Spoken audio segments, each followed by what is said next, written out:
let's talk about the Michigan defense, which has really been dominant through 2 games. Starters haven't allowed any points. It's been the backups in the fourth quarter, 3 points against East Carolina, 7 against UNLV. And they haven't even been fully healthy yet. Will Johnson played a little bit last week. Makari Page, we saw him a little bit in the first game. Rod Moore, we still haven't seen yet, though he's warmed up a little bit. But I just wanted to get your guys' general thoughts early on here of what you've seen from the Michigan defense.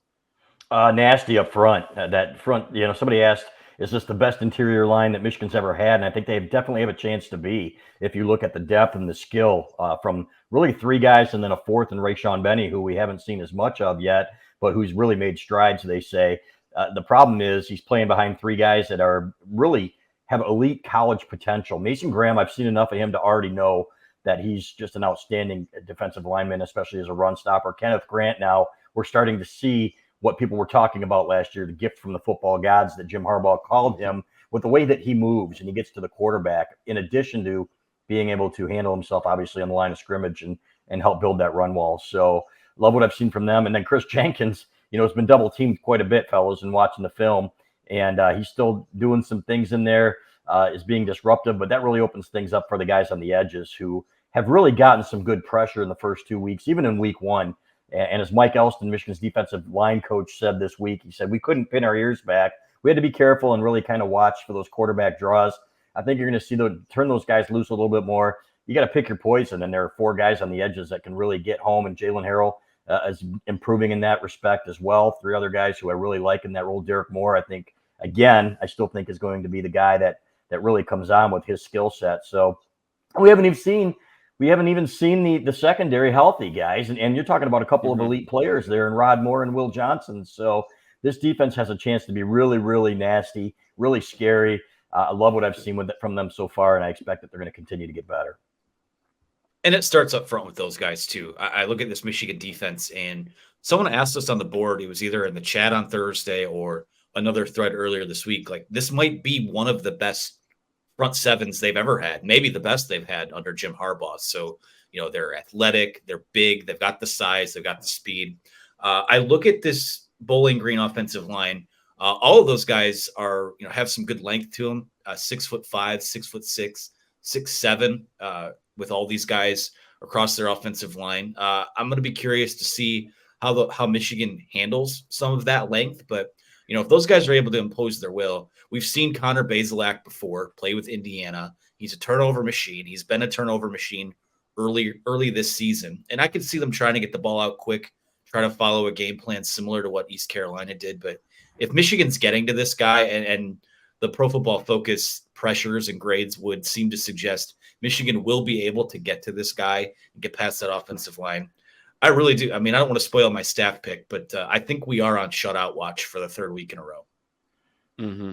Yeah, AB, you bring up exactly what I wanted to talk about with Connor Bazelak, who played at Indiana last year, was a Missouri transfer previous to that, but Michigan saw him and really gave him hell in that game against Indiana. He made a couple plays early on. They hit a couple deep balls, and that was a game at halftime. I think it was tied 10-10, if I'm not mistaken. But it was a weird game. There was, a blocked kick, and I think on both sides, and obviously Mike Hart went down. But Michigan really dominated in that second half, and we can talk about the offense, but the defense really got to him. He was pressured on 41.9% of his dropbacks. He threw the ball away 8 times. He took 7 sacks.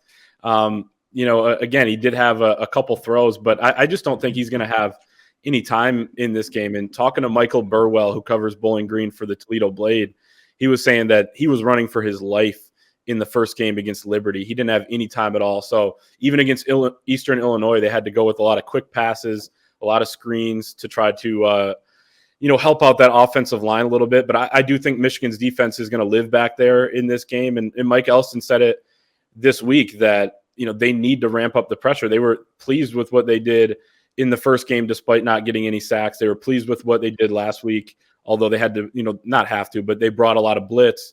I just think they're going to get more pressure this time, and that offensive line is not going to be able to hold up. Yeah, and length isn't the only thing that matters, Anthony. Obviously, you need some girth too, and you'll be able to move as well, so against those guys. So I think that, long arms matter. But more than anything, it's can you play and can you keep the quarterbacks clean? I've seen a lot of tall guys that have not been able to move. So, but point taken, and I'm sure that Connor's really looking forward to this matchup and a chance to redeem himself after those stats. Did he look at the schedule before he transferred to Bowling Green? Exactly. It's like, wait a minute, man.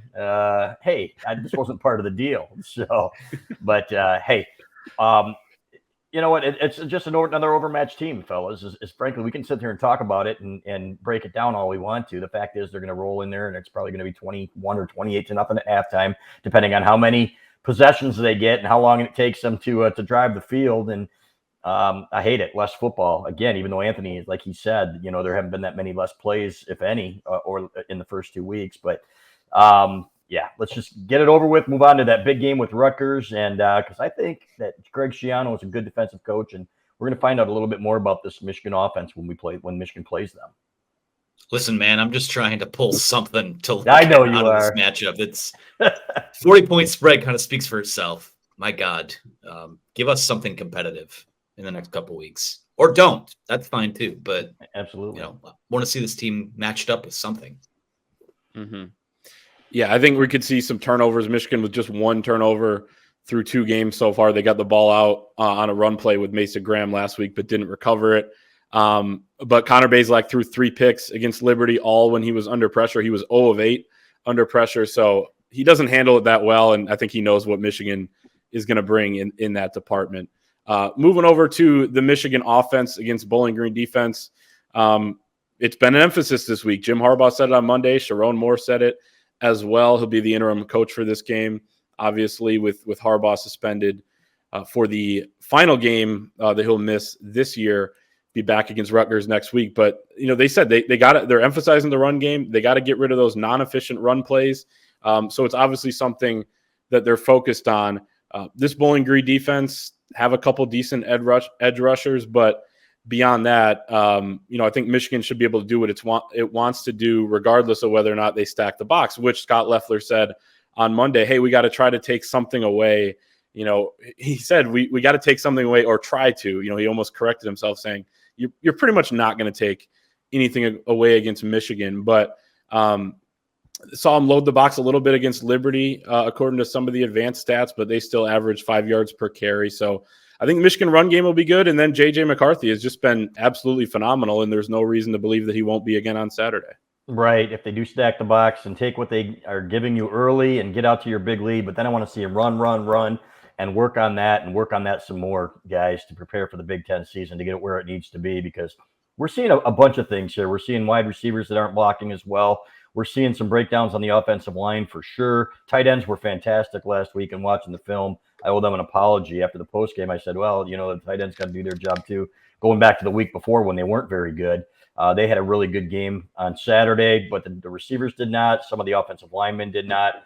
And some of the backs are running tentatively, fellas. Let's be honest. I think that's probably human nature. It's like, I'm not going to go out there and pop a knee against Bowling Green or against UNLV or against ECU, but you can see, guys aren't lowering shoulders. And frankly, I really don't need them to until you get into these games where it really matters. And I go back to Tyrone Wheatley in 1994 because I'm an old guy.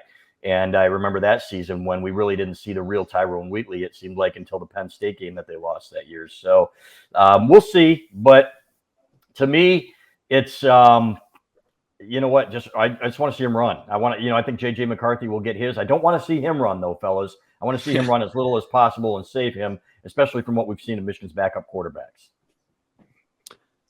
Yeah, ideally from this Michigan, what is there to see? Again, a lot of the things that have registered of concern so far, like the run game, like wide receiver blocking, we got a lot of tape over the last few years to suggest that's not going to be a season-long issue. Now, would like these guys to kind of back up what they say when they say we treat every week like it's national championship. And to be frank, some guys on film aren't showing that through the first few weeks, but you don't want to get into a habit of just turning it on and turning it off.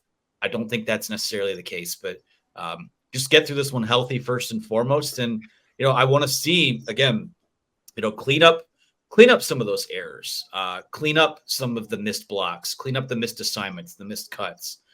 You don't have to, again, we don't want the backs to have to sell out and, either of those guys to have 20 carries or anything like that. But, you just want it to be I want to see the run game, the run blocking be as clean as the pass game and the pass blocking have been over those first 2 weeks. I don't think that's a ton to ask, whether teams are dedicating extra resources to the run or not.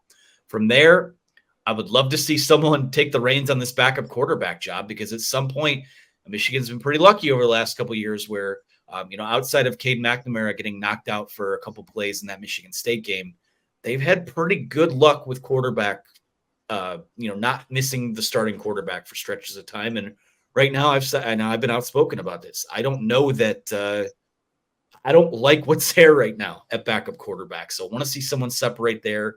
But other than that, just play a clean game. And I want to see them physically impose their will a little bit more this week, because Rutgers next week is going to come in and they don't care. They will punch you in the mouth, and they probably won't win the football game, but they'll try to take a kneecap, so to speak. So we'll see what happens.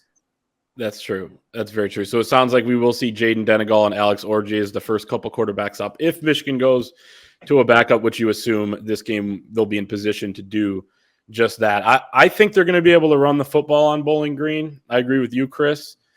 And I have a stat as to why. Anthony, you called me the statistician earlier. Well, I do have one here. So it sounds like Michigan's going to go blue jerseys on blue pants, according to Mason Graham, who told us that on Tuesday night. Chris, for the listeners out there, is giving the thumbs down.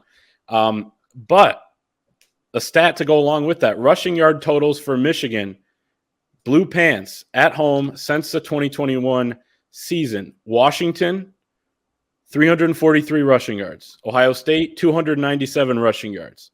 Penn State last season, 418. Michigan State last year, 276. Nebraska last year, 264. For an average of 319.6 rushing yards per game when Michigan goes blue on blue at home. Is that a coincidence? Yes. And why are we putting the big game blues on this Michigan team for Bowling Green at night? And come on, man, save them for the big games, or for the name teams or the rivals. That's the way I look at it, and get off my lawn. All right, I'm going to piss off the olds here when I say I think blue on blue is their best look and my personal favorite look right now. I don't mind the look. Just save them for the big games. Yeah. Night game. I'm not surprised. But again, do I expect that run game to get on track this week? I do, because I do think this is the worst team of the three that they've played so far. So not a whole lot more to add there, but yeah, get that run game on track. And then let's make sure this Death Star is fully operational. Well, I think they're going to get it on track. The blue pants. I will say it probably has more to do with, Chris, what you're talking about being the big game blues, where this offensive line and these running backs in this offense has really shown up in those big games lately, a big difference in this program over the last couple of years. But maybe it is the pants. So I guess we'll see on Saturday night. I don't know if we'll be able to prove it or not, but I will be definitely trying to prove that. Did want to mention before we move on to our predictions, Bowling Green's special teams, they have 11 block kicks since the start of the 2021 season. They had one return for a touchdown at UCLA a year ago. They led after one quarter because of that. They had a blocked field goal return for a touchdown against Liberty just before the half to keep them in that game. But 11 of them, most of them on punts, and many of them return for touchdowns. So if you're going to try to pull off an upset or keep it close, you need a big special teams play. So you know what the remedy is for that? Don't not punting.